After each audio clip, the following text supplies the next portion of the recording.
ये देखो, सामान्य विज्ञान कक्षा 8वीं, सजीव सृष्टि एवं सूक्ष्म जीवों का वर्गीकरण।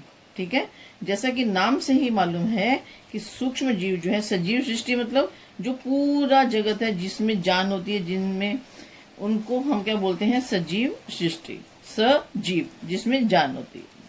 ठीक है, वो सारे के सारे वनस्पतियां हो सकती हैं, सारे के सारे प्राणी हो सकते हैं, मनुष्य हो सकते हैं, जीव जंतु, जितने भी प्रकार के जीव जंतु वनस्पतियां तुमको दिखाई देती हैं वो सारी की सारी किसमें आती हैं, सजीव सृष्टि में। ठीक है, एवं सूक्ष्म जीवों का वर्गीकरण। सूक्ष्म जीव नाम से विदित है। सूक्ष्म मीन्स बहुत छोटे, जिनको कि हम निरी आंखों से नहीं देख सकते, माइक्रोस्कोप की सहायता से देख सकते हैं, तो उनका वर्गीकरण। अब बहुत सारे सूक्ष्म जीव हैं, बहुत सारी वनस्पति हैं, बहुत तरह के प्राणी हैं। ठीक है, तो कोई हवा में उड़ने वाले प्राणी है, कोई जल में रहने वाले प्राणी है, कोई स्थल में रहने वाले प्राणी है। ठीक है, कोई जल और स्थल दोनों जगह पे रहते हैं, तो इसलिए उनका वर्गीकरण करना आवश्यक था ताकि हम उनके लक्षणों की पहचान कर सकें। तो ये चीज जो है वो तुमने इस लेसन के अंदर पढ़नी है। ठीक है, देखो आगे क्या है, जैव विविधता एवं वर्गीकरण की आवश्यकता। ठीक है, पिछली कक्षा में हमने देखा कि भौगोलिक परिवेश, अन्न ग्रहण, संरक्षण ऐसे विभिन्न कारणों के कारण पृथ्वी पर पाए जाने वाले सजीवों में अनुकूलन दिखाई देता है। ठीक है, अनुकूलन अपनाते समय एक ही प्रजाति के सजीवों में भी विभिन्न बदलाव होते हुए दिखाई देते हैं। 2011 की गणना के अनुसार पृथ्वी पर जमीन और समुद्र में पाए जाने वाली सभी सजीवों को मिलाकर लगभग 87-10 लाख प्रजातियां ज्ञात हैं। ठीक है, इतनी बड़ी संख्या में प्रजातियां ज्ञात हैं, तो इसलिए इनका वर्गीकरण होना आवश्यक था। ठीक है, ताकि उनके बारे में जानकारी प्राप्त की जा सके, उनके गुणों के बारे में, उनके खान पान के बारे में, उनके रहन सहन, किस अनुकूल परिस्थिति में वो रह सकते हैं, जीवित रह सकते हैं। ठीक है, इतनी बड़ी संख्या में पाए जाने वाली सजीवों का अध्ययन करने के लिए उन्हें समूहों में विभाजित करना चाहिए, ऐसी आवश्यकता महसूस हुई। सजीवों में पाई जाने वाली समानताओं और विभिन्नताओं को ध्यान में रखते हुए समूह और उपसमूह बनाए गए।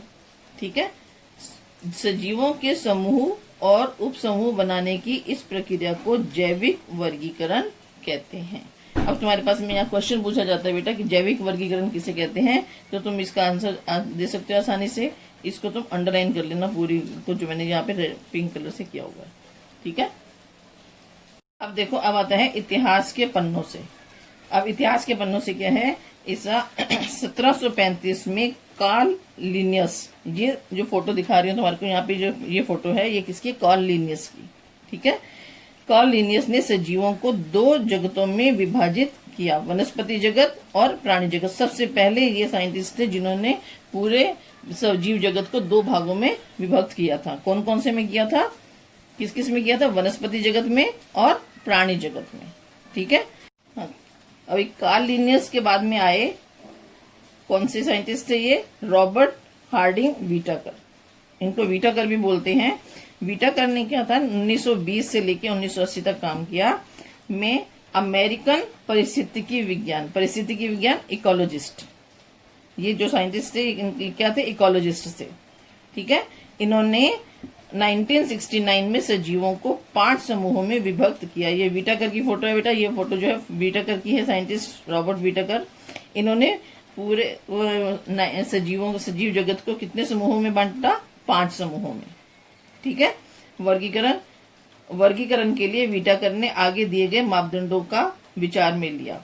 कोशिका की जटिलता सबसे पहला, दूसरा था सजीवों के प्रकार, तीसरा पोषण का प्रकार, चौथा जीवन शैली और 5वां वंशावली संबंध।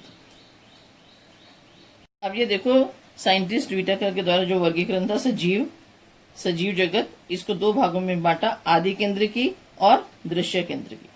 ठीक है, आदि केंद्रिकी का मतलब ये होता है, इसमें जो केंद्रक होता है उसके बाहर एक जो सेल वॉल जो होती है वो नहीं होती। ठीक है, केंद्रक के बाहर जो एक वॉल बनी हुई होती है वो इसमें दिखाई नहीं पड़ती। ठीक है, फिर ये आदि केंद्रिकी जो है ये एक कोशीय होता है। इसका जगत कौन सा है, मोनेरा जगत है।